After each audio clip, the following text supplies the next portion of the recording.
तो हमारे यहाँ भैया जी बोलते हैं कि काले वस्त्र पहन करके अनुष्ठान नहीं करना चाहिए।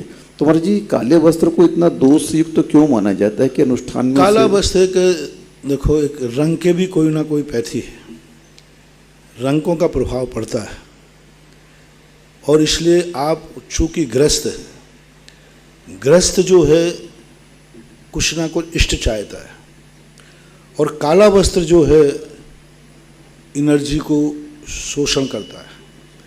काला वस्त्र जितना काला रहेगा क्रूरता आएगी, मन भी काला होगा और परिणाम उसके रंग के प्रभाव पड़ते हैं।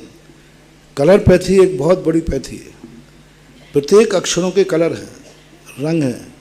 इसलिए काला वस्त्र जो है भौतिक दृष्टि से भी, वैज्ञानिक दृष्टि से भी, सभी दृष्टियों से डॉक्टरों के लिए काला वस्त्र पहन करके क्यों नहीं ऑपरेशन किया जाता और वकील काला कोट क्यों पहनता है? क्योंकि वो काला पीला करता रहता है और डॉक्टर जो है वाइट कपड़े पहनता है, तो कलर का एक प्रभाव पड़ता है।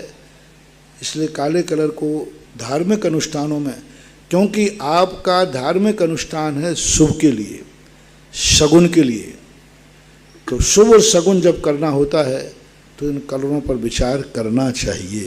काला व्यक्ति यदि किसी शुभ कार्य में आता है तो बुरा नहीं है, काला कपड़ा के लिए है, वो उनका नेचुरल कलर होता है काला। दो भगवान सांवले रंग के थे, दो गोरे दो सांवरे, दो हरिया दो लाल, वो उनका ओरिजिनल कलर है। काला रंग सर्वथा बुरा नहीं है, कपड़ा बुरा है। लेकिन यदि किसी का तिल कौन से रंग का होता है, लेकिन तिल यदि किसी विशेष दाएं अंग पर हो, तिल भौरी और मसो बसो दाहिने अंग, छाए फिरे बन खंड में, तहाँ न छोड़े लक्ष्मी संग।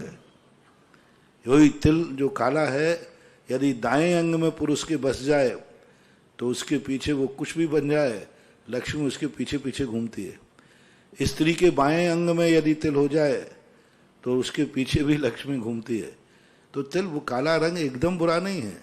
किसी प्रसंग में, किसी विशेष अनुष्ठान में वस्त्र आदि के लिए ठीक नहीं कहते। महाराज जी, इनका पूछना ये है कि जब भगवान की मूर्ति काले और नीले रंग की हो सकती है तो हम जब कोई भी कपड़ा काला और नीला पहन के जाते हैं तो अशुभ क्यों माना जाता है? कहाँ राजा भोज, कहाँ गांगू तेली? आप बताओ। अब तुम्ही से मैं पूछता हूँ, प्रश्न का उत्तर प्रश्न पूछता हूँ। पूरा चेहरा काला होना और गोरे गालों पर तिल होना,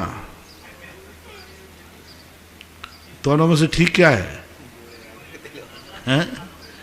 तिल होना सुंदरता बढ़ाएगा और पूरे ही काला हो जाए तो सुंदर।